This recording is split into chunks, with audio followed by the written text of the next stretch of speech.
আরে তোরা পাঁচুয়া আমালাকে এইভাবে নিয়ে যাচ্ছিস, টেনে হিচড়ে, ব্যাপারটা কি বলতো? ও সিধু কাকু, তুমি এখনো যাও নাই? কি করেছে? জানলে কি আর তোদেরকে থোড়াই জিজ্ঞাসা করতাম আমি? এই পাঁচু আমাদের বাজারে বসে 50 টাকার আম 150 টাকায় বিক্রি করেছে, সেটা জানো তুমি? সেই জন্য ফুটো দাদা বলেছে একে গোটা গ্রাম ঘোরাতে এইভাবে, আর প্রত্যেকটা মোড়ের মাথায় গিয়ে 100 টাকা করে কান ধরে উঠবোস করতে বলেছে। ওই সিধুদা, আমাকে বাঁচাও, আমার ভুল হয়ে গেছে, আমি আর কোনোদিন করবো না। তুমি একটু ফুটো দাদাকে বলো না আমার এটা একটু মাফ করে দিতে, আমার আর কখনো হবে না এইরকম।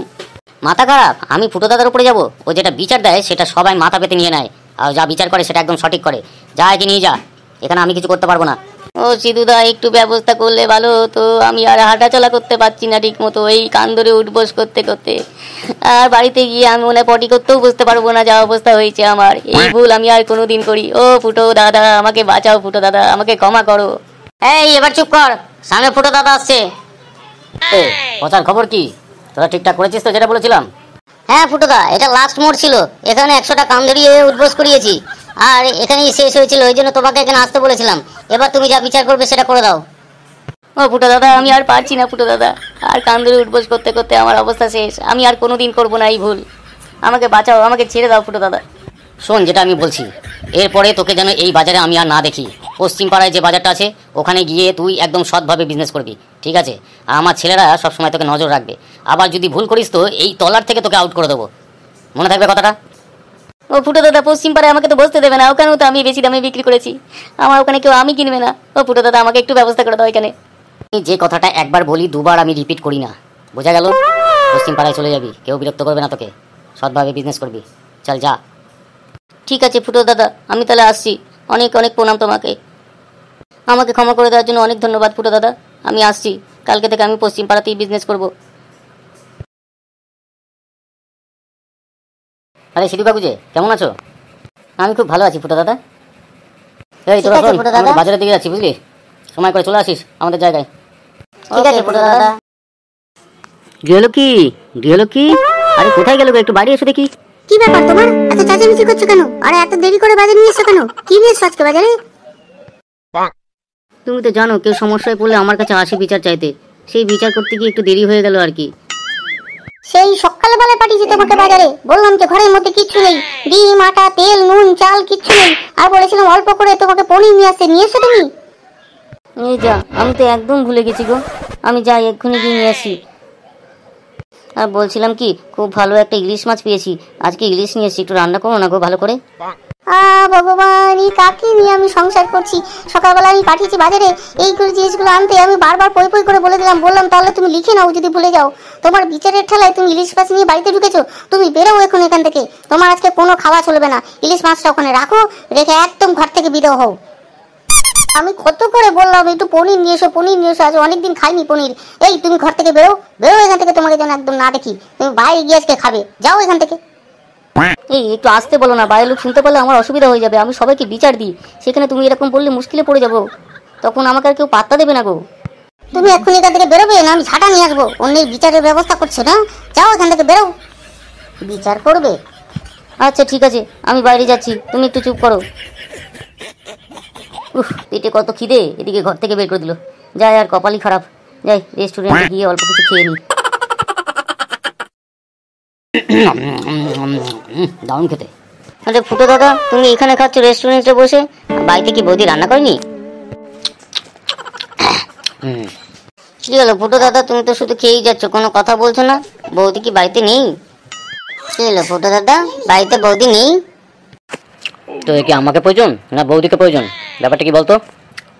সেরকম কোনো ব্যাপার নয় ফুটো দাদা, আসলে বৌদির রান্না ছাড়া তুমি তো খাও না, আর আজকে তোমাকে রেস্টুরেন্টে খেতে দেখছি, সেই জন্য জিজ্ঞাসা করলাম ফুটো দাদা। তোরা তো জানিস ফুটো দাদা মাথাটা কিরকম গরম থাকে সবসময়। হ্যাঁ জানি ফুটো দাদা। কোনো পছন্দসই খাবারে যদি নুন অতিরিক্ত বেশি হয়ে যায়, সেই খাবার কি মুখে তোলা যায়? কি না না, একদম না ফুটো দাদা। সকালবেলা তোদের বললাম না যে বাজারে যাচ্ছি, সকালবেলা বাজারে গিয়ে ইলিশ মাছ নিয়েছিলাম খাবো বলে, তা সর্ষে ইলিশে এত অতিরিক্ত নুন দিয়েছে যে মাথাটা আমার গরম হয়ে গেছে, ওই মাথা গরমের জন্য তো বৌদিকে আজকে বেশ কয়েকটা ঘা দিয়ে দিয়েছি, বুঝতে পারলি? এখন আমার ভালো লাগছে না, সেই জন্য আমি রেস্টুরেন্টে এসে খেয়েছি। ঠিক আছে ফুটোদা, আমরা তাহলে আসছি, তোমার খাওয়া দাওয়া হয়ে গেলে ঠেকে চলে এসো, ঠিক আছে? এই শোন, তোরা কিছু খাবি নাকি? না গো ফুটোদা, আমরা সবাই খেয়েই এসছি, তোমার খাওয়া দাওয়া হয়ে গেলে তুমি ওখানে চলে এসো। হ্যাঁ ফুটোদা, এই চল রে, চল তাতে চল। হ্যাঁ, আমার সব শেষ হয়ে গেল, আমার সব শেষ হয়ে গেল। এখন আমি কি করব? হায় হায় ভগবান, আমার সব শেষ হয়ে গেল। এখন আমি কি করব? আমি কোথায় যাব? আমার পুকুরের সব মাছ শেষ হয়ে গেল, সব মরে গেল। ওরে বাবা, এখন আমি কি করব? আমি আত্মহত্যা ছাড়া আমার আর কোনো উপায় নেই। আরে সিধু কাকা না, ওরম ভাবে চিল্লাচ্ছে কেন? মাথায় হাত দিয়ে কি অবস্থা, আবার কান্নাকাটি করছে। এই চল চল চল দেখি। হ্যাঁ সত্যি তো, এই চল তাতি চল দেখি কি হলো আবার। ও সিধু কাকা, আরে তোমার কি হয়েছে? এরকম করছো কেন তুমি? সকালে যখন তোমার সাথে দেখা হলো, পচাকে শাস্তি দেওয়া হচ্ছিল, তখন তো তুমি বেশ ভালোই ছিলে। তো এই বেলায় আবার তোমার কি হলো বলো তো দেখি। আমার সব শেষ হয়ে গেছে রে, আমার আর কিছু থাকলো না, আমার সব শেষ হয়ে গেল। আরে বাবা, কি হয়েছে সেটা তো বলবে। সকালে যখন তোদের এখান থেকে আমি বাড়িতে গেলাম, দিয়ে পুকুরের সামনে গিয়ে দেখি আমার পুকুরের সব মাছ মরে পড়ে রয়েছে, পুরো ভেসে গেছে রে, পুরো ভেসে গেছে। আরে বলো কি, হঠাৎ করে তোমার মাছগুলো মরে গেল কেন? আরে আমি কালকে ঝন্টুর দোকান থেকে মাছের খাবার এনেছিলাম, আর সেই খাবারগুলো রাত্রিবেলায় দিয়েছিলাম। সকালবেলা উঠে দেখি সব খাবারও শেষ, মাছও সব শেষ, সব ভেসে রয়েছে। আমার বিচার চাই, আমি ফুটো দাদার কাছে যাবো, আমার বিচার চাই। আমার প্রকৃত বিচার না দিলে আমি আজকে আত্মহত্যা করবো, আমার আর বাঁচার ইচ্ছা নেই রে। দাঁড়াও দাঁড়াও, তোমাদের কোনো চিন্তা হবে না। চলো তুমি আমার সাথে চলো, ফুটো দাদার কাছে চলো। এ ল্যাংচা, তুই চট করে পুকুরটা গিয়ে দেখাই তো, আর যা মাছ আছে একটা জাল দিয়ে তুলে একটা সাইড করে রেখে দে, ওগুলো বেচার ব্যবস্থা করে দিতে হবে। আর আমি ওকে নিয়ে না ফুটোর কাছে চলে যাচ্ছি, ঠিক আছে? আর ওইখান থেকে কাজ হয়ে গেলে চট করে চলে আসবি, একদম ফুটো দাদার ওখানে চলে আসবি। আর শোন, আর একটা কথা বলছি, তুই এক্ষুনি একটা টাকলাকে ফোন কর, টাকলাকে ফোন করে বল ঝন্টুকে ওখানে ডাকছে ফুটো দাদা।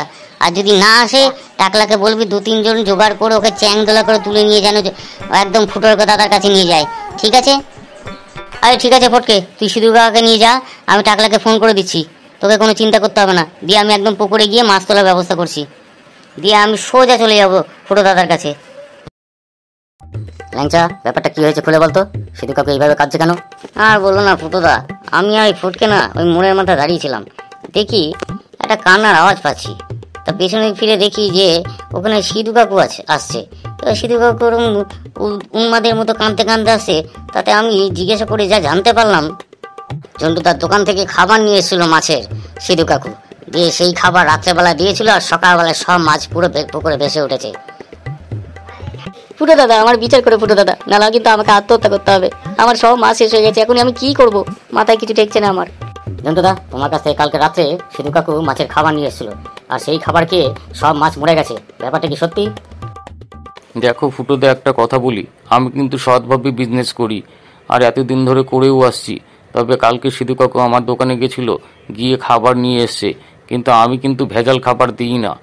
কিন্তু এখানে আমার একটা খটকা লাগছে। এটাও তো হতে পারে যে সিধু কাকু নিজে থেকে ভেজালের কোনো খাবার নিয়ে এসে ওখানে পুকুরে দিয়েছে, দিয়ে আমার বদনাম করতে চাইছে। ফুটো, ও মিথ্যা কথা বলছে। আমি কোনো ভেজাল কিচ্ছু দিইনি, আমি ওর কাছ থেকে খাবার নিয়ে এসে সোজা ওই খাবারই দিয়েছি। আর এই আমার মাছগুলো সকালে সব ভেসে উঠলো। আমার এই বিচার চাই ফুটোদা, আমার এই বিচার চাই, নাহলে কিন্তু আমি আত্মহত্যা করব। আরে বাবা, এখানে আবার আত্মহত্যার কথা আসছে কেন? আমি এমনই বিচার করব যা দুজনের কাছেই ঠিকঠাক হবে। আর তুমি কান্না থামাও তো, তোমাকে এত কাঁদতে হবে না, আমি ঠিকঠাকই বিচার করে দেবো। জন্টুদা, তোমার কটা পুকুর আছে? আগে ফুটোদা, দুটো আছে। দুটো পুকুরেই তো মাছ ভর্তি, তাই তো? আগে হ্যাঁ ফুটোদা। এই ফটকে আর ল্যাংচা, তুই এক কাজ কর, ঝন্টুদার সাথে যাবি ঝন্টুদার দোকানে, ওখানে গিয়ে 2 বস্তা খাবার নিবি, দিয়ে ঝন্টুদার যে দুটো পুকুর আছে বললো, এই দুটো পুকুরে 1 বস্তা করে ফেলে দিবি, ঠিক আছে? দিয়ে ওখানে ঘন্টা 4-5 দাঁড়াবি, দাঁড়িয়ে তারপর আমার কাছে আসবি, খবর দিবি। যদি কোনো মাছ না মরে তাহলে আজকে সিধু কাকুর খবর আছে, আর যদি মাছ মরে যায় তাহলে ঝন্টুর কিন্তু খবর আছে। না না না না ফুটোদা, এইটা করার দরকার নেই, এটা করার দরকার নেই। আমি ক্ষমা স্বীকার চাইছি, আমি আর এইরকম করবো না ফুটোদা। ঝন্টুদা, একদম চুপচাপ চুপচাপ ওখানে দাঁড়িয়ে থাকো, আর একটা কথা হবে না। আচ্ছা সিধু কাকু, তোমার কতগুলো মাছ নষ্ট হয়েছে? তাও আন্দাজ কত টাকার মাছ নষ্ট হতে পারে? ফুটোদা, তাও আনুমানিক ওই 7 থেকে 8 লাখ টাকার মাছ ছিল আমার।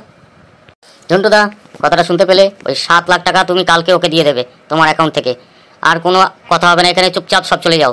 আর এই ল্যাংচা আর ফটকে, টাকাটা যেন সিধু কাকুর কাছে পৌঁছে যায় সেটা তোরা খেয়াল রাখবি। যদি না দেয় তারপরের ব্যবস্থা আমি করে দেবো। এই ফুটোদা, আমার ক্ষমা করে দাও, আমার ক্ষমা করে দাও। এত টাকা আমি এখন কোথা থেকে দেবো ফুটোদা? আমার ভুল হয়ে গেছে, আমার ভুল হয়ে গেছে, আমি আর কোনোদিন এরকম করবো না। ফটকে আর ল্যাংচা, একে চুপচাপ নিয়ে যায় এখান থেকে, আর বল এর কোনো অন্যথা হবে না। 7 লাখ টাকা কালকে যেন ওর ওখানে পৌঁছে যায়। দরকার হলে 2টো পুকুর বেচে দেবে, পুকুরে যা মাছ আছে সব বেচে দেবে, দিয়ে সিধু কাকুকে যেন টাকাটা দিয়ে দেয়। আর কোনো কথা হবে না। এই একদম এখান থেকে চলে যাও। ঝন্টুদা, তোমার মুখ যেন আমি দেখতে না পাই। এই ঝন্টুদা, যাওয়ার আগে একটা কথা শুনে যাও। তোমার দোকানের হোর্ডিংয়ে লিখে রাখবে যে এখানে স্বচ্ছ খাবার বিক্রি হয়, আর তুমি সেইটাই কিন্তু বিক্রি করবে।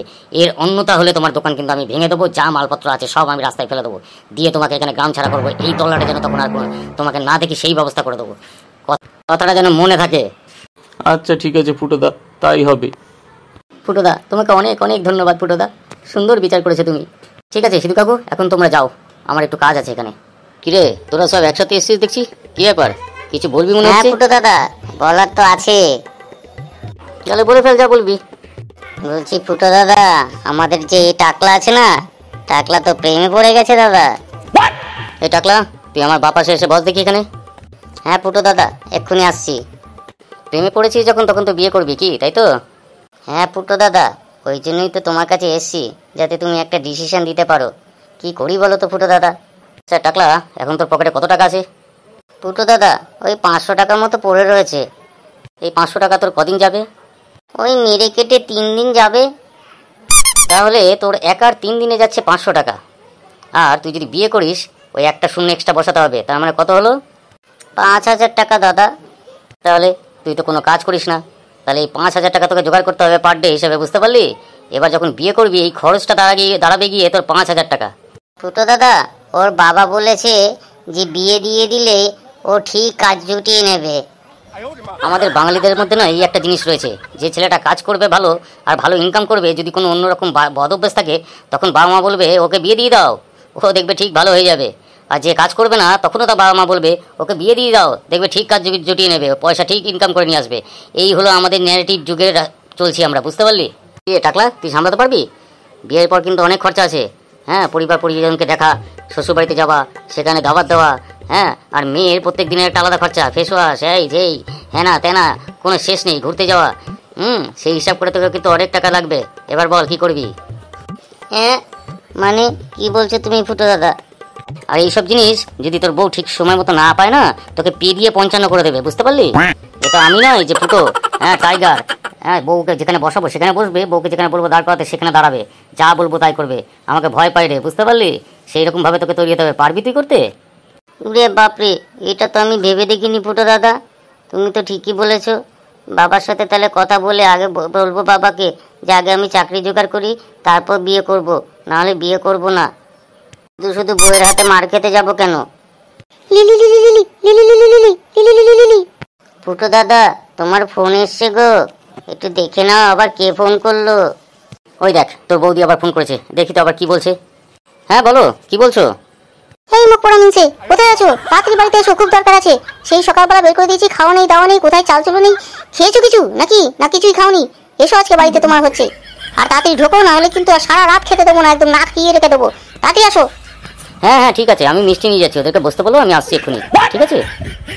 আরে টাকলা, তুই চিন্তা ভাবনা কর কি করবি, আর আমি একটু আসছি। হ্যাঁ, বাড়িতে লোকজন এসে, তোর বৌদি ফোন করেছিল, যাই একটু মিষ্টি ফিষ্টি নিয়ে বাড়িতে ঢুকি, কে এসে আবার দেখি, ঠিক আছে? বুঝলি ল্যাংচার ফটকে, আমি চিন্তা ভাবনা করলাম ফুটোদা যেমন বললো, তাতে বিয়ে করে এখন লাভ নেই। আগে একটু কাজ বাজে জোগাড় করি, তারপর চিন্তা ভাবনা করব। চল বাড়ির দিকে যাই। আরে এই দেখ ল্যাংচার ফটকে, ফুটোদা পার্স ফেলে গেছে রে ভুল করে। এই কি করি বলতো এখন? এ টাকলা, তুই তো ওই পথ দিয়ে যাবি, তাহলে ফুটোদার বাড়িতে দিয়ে দিবি পার্সটা। নে, তুই নিয়ে নে। চল এবার বাড়ির দিকে যাই। ঠিক আছে চল, পকেটে নিয়ে নিয়েছি, যাওয়ার পথে ফুটোদার বাড়িতে দিয়ে দেবো। হ্যাঁ রে চল, তাড়াতাড়ি চল, রাত অনেক হয়ে গেল, গিয়ে খাওয়া দাওয়া করে শুতে হবে।